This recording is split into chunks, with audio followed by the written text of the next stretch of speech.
இந்த நாட்டுக்கு முஸ்லிம் அரசியல்வாதிகள் என்ற பெயர்ல இஸ்லாத்திற்கு என்னென்ன துரோகங்கள், என்னென்ன அநியாயங்கள் பணத்தாலையும் பொருளாதாரத்திலையும் செஞ்சாங்களோ இவர்கள் அனைவர்களும் நாட்டுடைய 20 லட்சம் முஸ்லிம்கள்ட்ட மன்னிப்பு கேட்டு மன்னிச்சாதான் அல்லாஹ் மன்னிப்பான்.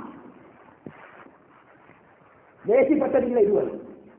குர்ஆன்ல அல்லாஹ் தஆலா நிறைய சூறாக்களை ஒவ்வொரு செகண்ட்ல அல்லாஹ் தஆலா ஆரம்பிச்சுக்கிறான். ஆனா பயங்கரமான ஒரு சூறா அல்லாஹ் சாபத்தை வச்சு ஆரம்பிச்சுக்கிறான்.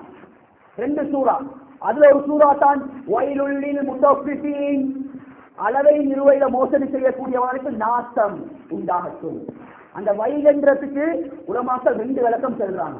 முதலாவது, அந்த வயல் சொல்லக்கூடியது நரகத்தில் இருக்கக்கூடிய ஒரு பயங்கரமான நரகம். எப்படியாப்பட்ட நரகம் சொன்ன ஹதீஸ்ல வந்திருக்கு. அந்த வயல் என்ற நரகத்திலிருந்து நரகமே ஒரு நாளைக்கு 100 சைனம் என்ன செய்யலாம், பாதுகாப்பு செய்யலாம். அவ்வளவு பயங்கரமான நரகம். இது யாருக்கு? அளவை நிறுவையில மோசடி செஞ்சார்கள். இது ஒரு விளக்கம் ஒன்று.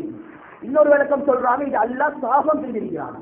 அளவை நிறுவையில மோசடி செய்கிறார்கள், ஹராமா சம்பாதிக்கிறார்கள், ஊழல் பணத்துல ஆடம்பர வாழ்க்கை வாழ்றார்கள், அடுத்தவன் அமானத்துல மோசடி செய்கிறவன் அனைவருக்கும் நாசம்தான். இந்த குர்ஆனுடைய ஆயத்துல ஒரு நுட்பமான ஒரு விளக்கம் ஒன்று இருக்கு. இந்த இடத்துல அல்லாஹ் தஆலா முத்தஃபிஃபீன் சொல்றது விளக்கம் என்ன தெரியுமா கண்ணியமானவர்களே? சத்துஃபி அரபு சொல்லுக்கு விளக்கம். இந்த இடத்துல அல்லாஹ் சொல்றான் கோடி கணக்குல மண்கொள் அடிச்சாக்களை பத்தி இங்க பேசல. முஸ்லிம்களை விட்டு விட்டு விட்டு விட்டு தள்ளிய பருத்தி ஆடம்பர வாழ்க்கை, அவளோட கல்யாணம் ஜலதாரிய வில்டன்லையும் அரசியல் என்ற பேர்ல நடந்த முஸ்லிம்களுக்கு நடந்த அநியாயங்கள், இதை பத்தி அல்ல இந்த இடத்துல பேசல. கண்ணியமானவர்களே, அல்லாஹ் பேசுறான் உதாரணத்துக்கு தப்புக்கு சொன்ன என்ன தெரியுமா விளக்கம்?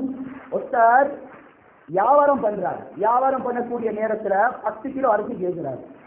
10 கிலோ அரிசியில இவர் நிறுத்தக்கூடிய நேரத்துல ஒரு 5 கிராம் குறையும். 5 கிராமோ 10 கிராமோ யாரும் அது பெருசா கணக்கெடுக்கிறது இல்லை. இப்படி குறைச்சி போட்டாரு. இப்படியாப்பட்ட மக்களுக்கு தான் அல்லாவுடைய சாபம் சொல்லி அல்லாஹ் சொல்றான். கொஞ்சம் யோசிக்கும். 5 கிராம் 10 கிராம் அல்லாவுடைய சாபம் சொன்னா கோடி கணக்குல இன்னைக்கு முஸ்லிம்களோட சொத்துக்கள் அல்லாஹ் பாதுகாக்கணும்.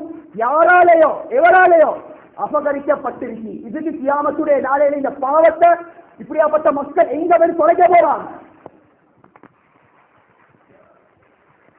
எத்தனையோ குடும்பம் பசியில, எத்தனையோ குமரி பெண்கள் சிறைக்கு பின்னால் இருந்து கேட்கிறாங்க, இதே கல்யாணம் முடிக்கக்கூடியவர்கள் யாரும் இல்லையா?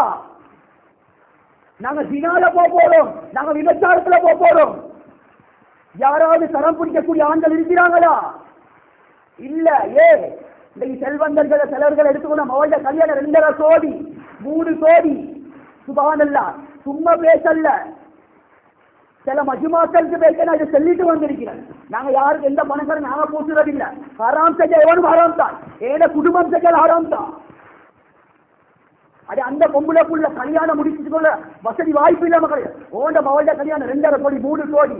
எத்தனை அரசியல்வாதிகளோட கல்யாணம் சமீபத்தில் நடந்துச்சு. வெளிநாட்டுல இருந்து டான்ஸ் மாடலிங் கேர்ள்கள் எடுத்து டான்ஸ் பண்ண வைக்கிறது, மியூசிக்கல் ஷோ. எவ்வளவு பெரிய அநியாயம் மேலானவர்களே! இந்த சொத்துக்கு கியாமத்துடைய நாளையில அல்லாஹ் கிட்ட வகசல்லோடுமே. அல்லாஹ் சொல்றானே வயலுள்ளில் முத்தஃபிஃபீன், அளவை நிறுவையில மோசடி செய்யறவனுக்கு நாசம். அந்த நாசத்தை உலகத்திலே அனுபவிக்கணும், கியாமத்துடைய நாளையிலே அனுபவிக்கணும். கண்ணியமானவர்கள்.